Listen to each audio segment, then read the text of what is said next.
Let's talk about incantation bowls. You may have heard them called magic bowls or demon bowls. They've gone by many names throughout the ages, but despite the various names, they all boil down to this: Judaism has a long history of magical practice, no matter how much some people want to deny it. Magic bowls are pretty simple. They are a pottery bowl with an incantation written on them. The spell would generally start at the rim of the bowl and be written in a spiral around the outside of the bowl, although sometimes the script was on the inside. Traditionally, they were written in Hebrew or Aramaic and crafted by rabbis or magicians for their community members. But they weren't only crafted by or for Jews, and they were sometimes in other languages because of that. Zoroastrians and Christians, as well as other different people groups, were customers for magic bowls. The incantation mainly consisted of repeating phrases, words, or syllables believed to have the power to bind favorable powers or demons. Now, many times the spell included as many names of angels and deities as possible because they thought that if they put a lot of names, gods, goddesses, angelic beings, whatever, on the amulet, that it would harness more forces of good that they could against the demons that they were using or trying to use these amulets to protect against.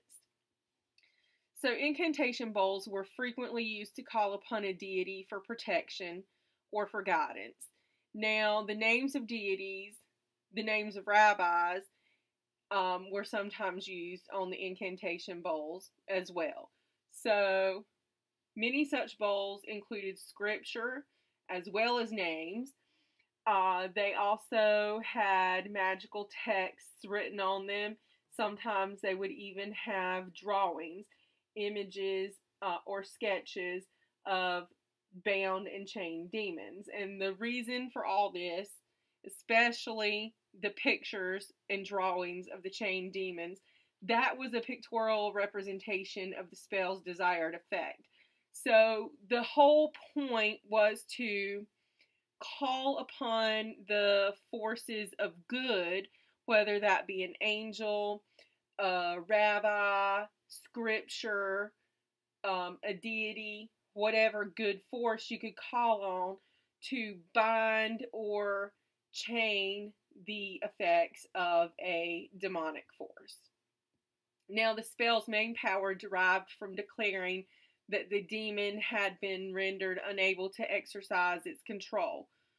So it would often refer to the demon being bound, sealed, countersealed, exorcised, hobbled, silenced, all that kind of stuff.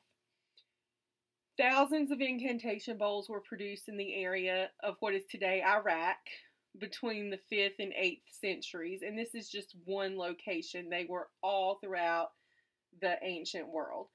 Clients used incantation bowls to protect and to heal, to frighten off demons and evil spirits, and in a few cases to enlist demons to help secure love or money, or to harm adversaries. Now, I mentioned that these bowls were used as demon bowls to ward off demons, and Lilith was a favorite one for using incantation bowls. Many Jewish women would have a magic bowl for guarding against Lilith stealing her babies, for taking the soul of her babies, whatever. And the separation of Lilith from her victim is often expressed in the terms of a get or a writ of divorce. Now, once a person had commissioned and received a demon bowl, it was often buried upside down inside their home. And the reason for burying the amulet upside down was to trap or bind the demon inside of it. But sometimes the bowls were buried right side up, and the reason for this was to attract something to the owner. So they weren't always used for warding off demons. Again, they were sometimes used for attracting things like love, luck, money, that kind of thing. And then they would be buried with the bowl facing up in order to attract that energy into the bowl itself. Bowls were often buried in cemeteries as well, and the purpose of this was for laying the spirits of the dead to rest. So magic bowls are just one example of an amulet, a magical amulet in Jewish Judaism, or in ancient Judaism, Jewish Judaism, but what other kind of Judaism is there? But magic bowls are one example of this kind of amulet within Jewish tradition, and I'm going to be talking about more in the future. But it's easy to believe today, in our modern time, with scientific knowledge and blase, blase, what have you, that these kind of amulets never existed, but they did. There's proof that they existed. I'm going to add some links in the show notes where you can read more about incantation bowls and how they were made, what they were used for.